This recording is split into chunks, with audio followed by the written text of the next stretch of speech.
Long ago, in a distant past, before even COVID, there existed a mod constructed for Dark Souls known as the Daughters of Ash. This mod existed as a mod unlike many others in that it changes Dark Souls in ways that invokes a new experience. Other mods may do simpler things such as change character textures as seen in mods like the video game, meme, and hyper horny texture mods, change the graphics as seen in mods like the plethora of lighting and ENB mods, slightly change the way the order of the game might be played by rearranging things, as seen in randomizer mods, which range from the items to the fog gates themselves, and even, I'm learning, the bonfires. Or just cheat for the player, as seen in mods that either literally just make the game easier or grant a cheated save file. Daughters of Ash is a supercharged mod. If a person was playing Dark Souls for the first time and they were unaware that this mod was installed in their copy, their future attempts to play the game without the mod would be completely warped. This mod adds bosses, including cut ones like Jario. This mod adds items, including fundamentally game-changing ones like the Bond Rings. This mod adds whole new progression orders to Dark Souls. All locations have regions to them alongside different names that can be confusing, but only to players who have played so much Dark Souls 1 that all of the usual names have become normalized to them. There's so much more to this mod than any other that I've played, and I'm going to go through it with this video. The most obvious thing to go through first for this mod is the bosses. While there are a ton of bosses added with this mod, the only actually new boss is simply the cut boss Jario, which goes hand in hand with the other cut mob that the mod adds in the form of, and I learned this at the time of writing the script, the Claw Hollow. Jario is kind of a weird boss in that he looks like Ganondorf but makes the noises of King Allant from Demon's Souls, while having the abilities of a myriad of different enemies like Gale with his cape that lashes at you, Quelag with her explosions, or Demon Fire Sage, or any of the pear-shaped demons, which is probably just copy-pasted, and his melee attacks, which are comprised of a hyper-fast kick, and sword slashes that I can only describe as a weird combination between Sif's attacks and the way the player swings their weapon in Demon's Souls. They're large weapons like great swords. Jario is such a strange boss, but he is used in this mod as a secret boss that only appears after some conditions are met, which I will get into when talking about progression. The other bosses this mod adds fall into the categories of ordinary enemy turned boss, or boss from before but a second time. A subset of bosses fall into the latter category while being tied to Jario, but the former category immediately presents itself in the form of an early boss being the Titanite Demon. They turned the Titanite Demon, that is near where Andre would be, into a boss. There is also a secret boss in the form of the Vagrant, which I won't fully spoil, as well as a normal progression boss in the form of the cats in Darkroot Basin being turned into a boss. Because many of the new bosses are tied to Jario, I will go over them in the progression portion of the video. There are some other light quirks to mention, like Demon Fire Sage being demoted to a normal enemy and Asylum Demon being killable by Stray Demon, or the Asylum Tyrant as the mod calls him, but not any really new bosses. Now let's get on to the items.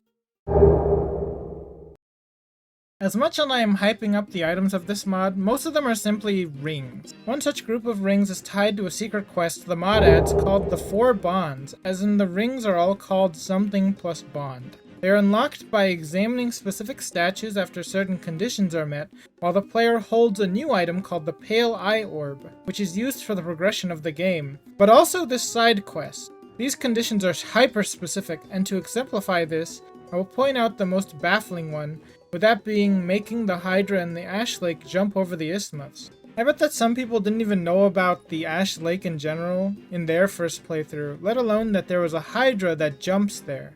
An important item to mention that goes hand in hand with this talk of quest is a special key item granted to the player called the Chthonic Spark. This item has the normal icon of the Chaos Ember and acts as such. It can be given to Vamos like the Chaos Ember for upgrades with the mod, replacing the Chaos tag with Chthonic. But what the mod adds to it is something really special. It also acts as a preliminary Lord Vessel, enabling the player to warp around the early parts of the game.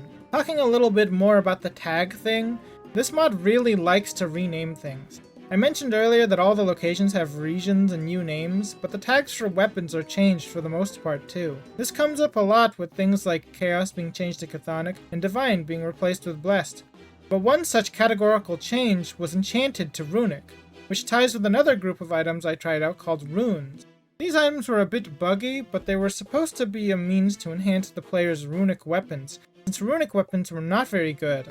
The levels of jank here were extreme. One such rune was the Sable rune, which was supposed to give the player crystal magic weapon on use, permanently, but only in dark areas. I could never really figure it out whenever I tried it. Some of these runes are literally unknown in what they are supposed to do, at least by the standards of the wiki. Truly a strange set of items. The last thing I'm going to talk about with items is that there are a few boss soul items, but some of them are just retextures of other weapons. Actually, that's not even true. They're not even retextures. They're just certain weapons that you would normally get, like the Titanite Catchpole, being renamed to something else, and it does do something slightly different, but that's because you can fight, you have to fight the Titanite demon as a boss, right? So it drops a soul. But then there's also weapons that are just like curved ghost blade, but it does like fire damage. You would immediately be able to see them in your menu if you tried them out whenever you get them. But enough talk of the items the mod adds. It's time to talk plot. The largest change this mod makes to Dark Souls is the progression of the entire game. Playing this mod blind to this part will make it feel like an entirely new game, so I'll give you here to stop watching this video to play this mod yourself. I'll give you 10 seconds.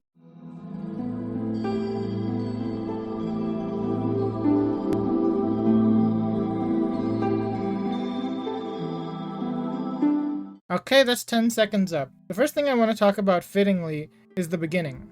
You can already tell that this mod is going to be extreme when they change the Asylum demon fight. The player is instantly sidewinded by the shield being in the room where the boss is, instead of it being in the area after. But then the mod adds that the Asylum demon breaks a hole in the floor leading to the Stray demon location, and the Stray demon can just one-shot him? As someone who's played a ton of Dark Souls 1, this was a gut punch to see. The other gut punch is that this mod adds the health feature that other Dark Souls games have. Seeing your health bar not be all the way full at the beginning is a good way to tell that the mod is working. This honestly felt pretty fair though, since humanity is otherwise pretty useless in this mod. The next thing to mention is that leaving the asylum and taking certain pathways will immediately cause certain quests to fail. In fact, if you want to see the secret final boss of the mod, you will have to take a route that involves going to the DLC as fast as possible, and by DLC I of course mean the reverse DLC. Why does this mod have a reverse DLC, you might ask? Well, that's because if you go through the regular DLC route, you will not go far enough back in time to save Sif from being killed by Manus, and you will have to fight Artorias like normal. But Sif will not be a boss anymore. You also won't catch up to Kieran because she never gets Artorias' soul, and therefore she gets tricked into helping Nito fight you. Are you confused? Well, don't worry about that, because if you don't really care about this quest, dubbed Velka's quest, where you reap the sinners in the game, you can just progress mostly normally through the game. The early parts of the game have taken a hit in terms of order, so I will summarize that by stating that this mod makes it to where the player does not have to ring the bells to go into Sen's Fortress or Anor Londo, and that there are multiple ways to getting into Anor Londo. What might the bells be for then? That's right, the bells wake up Nito. Apparently if you want to fight Nito, he has to be woken up, and this is shown by the second bell bringing the player to the cutscene for encountering Nito, as in the cutscene that plays whenever you fall into his pit, only for the player to be spat back to whichever bell they've previously rung. I haven't even gone through all the quirks this mod has personally, and this shows in the fact that you can apparently steal Nito's Lord Soul by getting into his room before ringing both of the bells. He's not the only soul you can steal too. If you kill Priscilla or get the Crossbreed Dagger, located in Sen's Fortress, you can guilt trip Seath into giving away his too. This mod has crazy secret conditions. Another case in point, the way to cause Anor Londo to become shrouded in dark is so different that causing it makes the entire game to become darker. Even though Zanya lava in the demon ruins turns into jelly. In order to make the world dark, the player has to kill Gwendolyn. Normal, right? Wrong! The doors that open up Gwynevere are locked, with Gwendolyn dropping a key that opens the door, and Gwendolyn's death revealing a fog gate that cannot be traversed due to it being protected by light. The key lets the player enter Guinevere's room, which reveals that Guinevere was never even in the room in the first place. This sad moment of realization that the hot giantess babe was never real shrouds the realm in darkness and makes dark wraiths appear everywhere. And Orlando ends up swamped by dark wraiths, preventing you from leaving through the front door while also opening up the secret room leading to the secret boss, Jariel. I've already explained the tactics of Jariel, but this isn't the only can of worms the player has opened up by doing this. Remember like a few sentences ago how I said every area in the game is shrouded in darkness now? That's not just for show. Areas that have previously had bosses will have bosses again, except they will be Black Phantom versions of them. The one with the largest contrast in difficulty is the Tauros demon.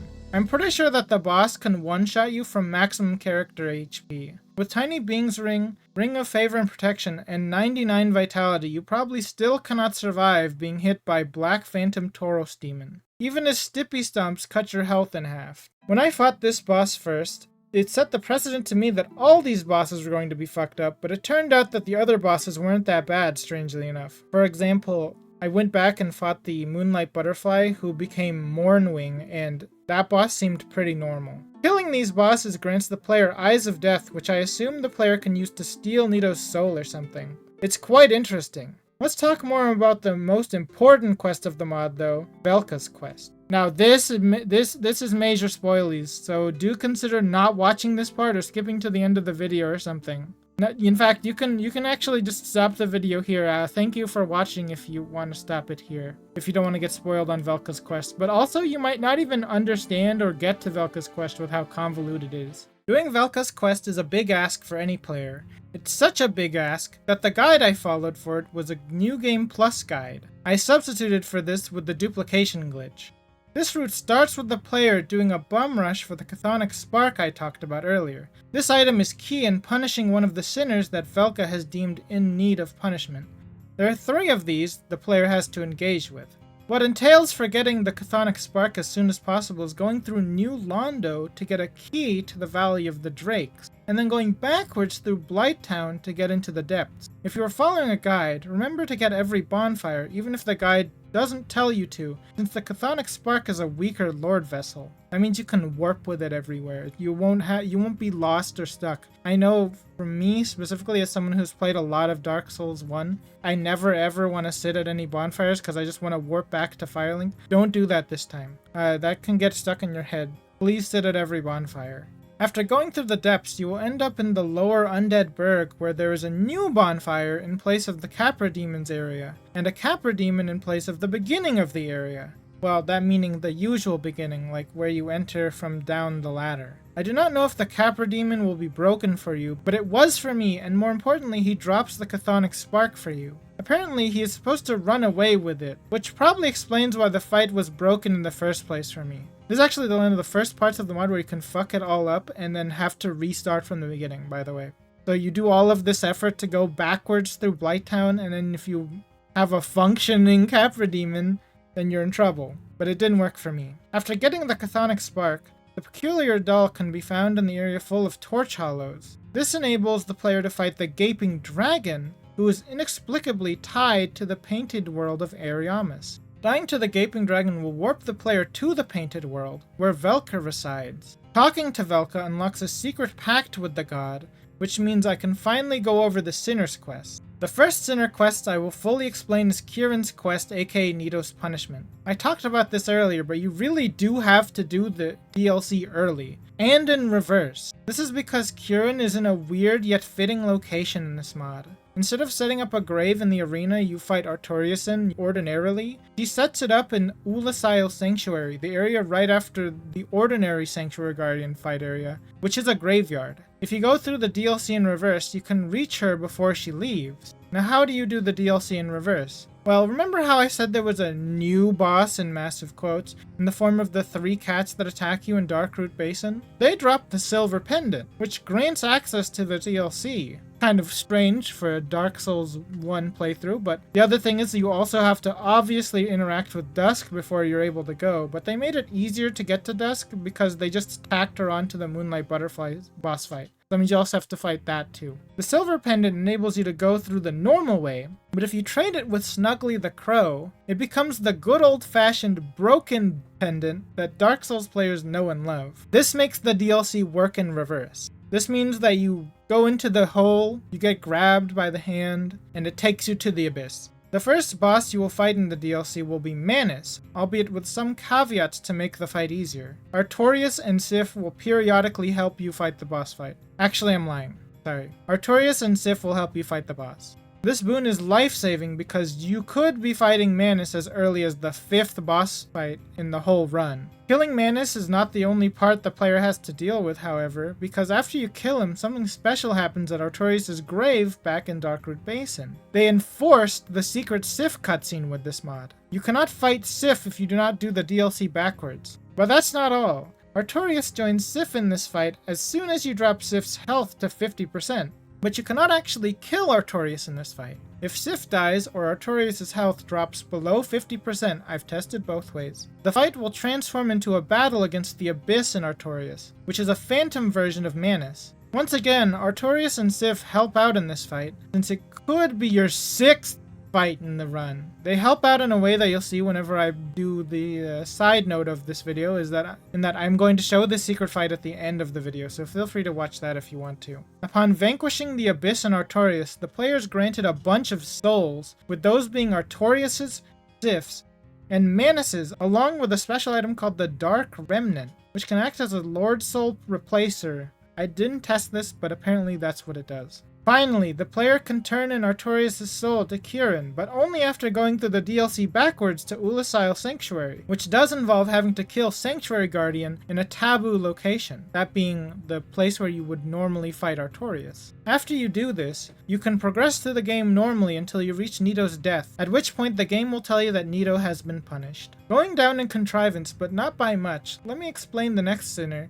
Seath, otherwise known as Havel's quest. Unlike vanilla Dark Souls, Havel is just a guy in this mod. He's a passive NPC who doesn't say anything. The player has to free him from Duke's Archives prison, from which he will leave and go to Ash Lake to slay the Everlasting Dragon. If you want the tale of the Everlasting Dragon, be sure to go to Ash Lake before this, by the way. One thing I mentioned earlier, but not here, is that you can get Seath's Lord Soul without killing him, which is what you have to do for this quest. One important detail is that for Velka's quest, you cannot kill Priscilla. This is because she is, and say it with me here, one of the daughters of Ash. Oh my fucking god, they said the fucking line, Bart. She, alongside 2 other NPCs, are not to be killed, otherwise the pact with Velka will be broken, failing the quest. What this means for this questline is that the player has to get the Crossbreed Dagger, which is at the bottom of Sen's Fortress, as I said earlier, behind the Titanite Demon in the second hallway under all the cages. It's not so bad to get since you don't have to ring any of the bells to get inside.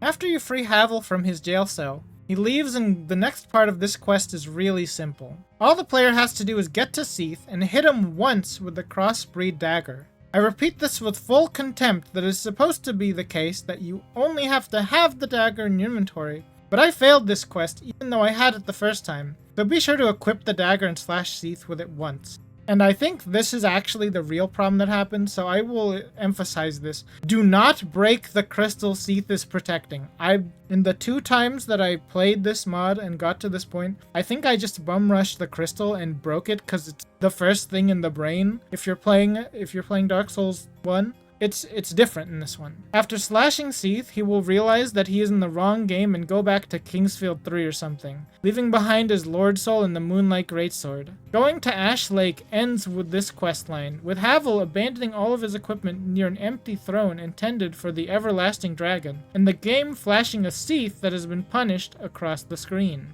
Yes, indeed, it is this complicated to get Havel's ring in this mod without just flat out killing Havel, and even I don't know if that's true. Maybe you don't even get it if you kill Havel. I don't know. Finally, the last sinner to deal with matches the name of the quest, Jeremiah's quest. This is the simplest questline, but also an easy-to-fail questline. In vanilla Dark Souls, Jeremiah is an NPC invader that appears in the painted world of Ariamis. In Dark Souls Daughters of Ash, Jeremiah is a boss that can appear in multiple locations trying to steal the chthonic spark off of you. All in all, it's a pretty similar character. The important thing is that if you die to him, you fail the whole quest, which means you fail the Velka's quest and have to start a new game to do the quest over again. Jeremiah appears in multiple locations, but I only ever fought him in 2. The easier location to fight him in, though by not much, is the poison area in Lost Izalith. Instead of Siegmeyer's quest, you will find that Jeremiah will be there if you have the Chthonic Spark. He is supported by 2 Blender Demons, but this is not a hard fight if you have the Rusted Iron Ring, which you will probably have if you do the quests in the order that I am explaining them in this video. If you don't, I'll save you the trouble and just tell you it's at the bottom of Sen's Fortress again, in the area where the Scythe usually is.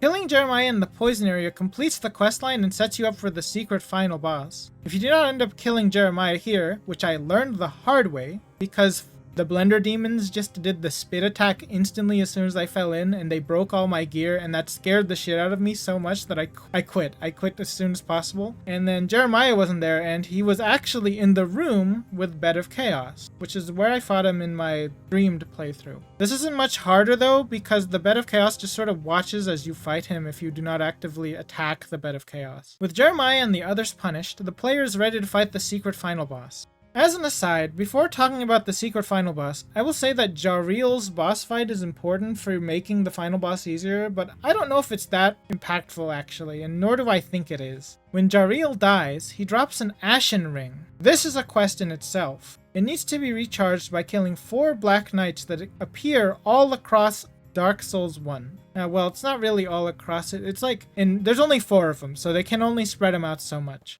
These are the only Black Knights in the entire mod. There's no Black Knights anywhere else to be seen. Refilling it will make it turn into Guinevere's ring after you kill Gwyn. This, of course, turns you into a smoking hot, tall, giant woman, and then you... Wait, no it doesn't. One can dream, right? It just does something in the true final boss fight that I will get to now. The true final boss appears after you kill Gwyn, Lord of whatever it says in there. The guide that I have is like Lord of Ash or something, and I think he's supposed to do something special, but he doesn't, because my thing is definitely broken. But getting to Gwyn is the normal song and dance of getting all the 4 Lord Souls, plus or minus 1, depending on whether or not you use the Dark Remnant. You can't turn in 5 souls. I did try that, you can't turn in 5, including the Dark Remnant. Then you just fight a normal Gwyn. After vanquishing Gwyn, going back up the stairs in the kiln will reveal that Velka has been watching, and Velka takes you to the past to fight Gwyn, Lord of Sunlight. This fight is just Gwyn with a lightning sword, but for someone like me and probably some others, the annoying part is that you cannot parry him. If you got the Guinevere ring, Black Knight Phantoms will appear to help you fight, but only after either you've dealt a significant amount of damage already, or a certain amount of time has passed. I didn't really find out which one of these was the case.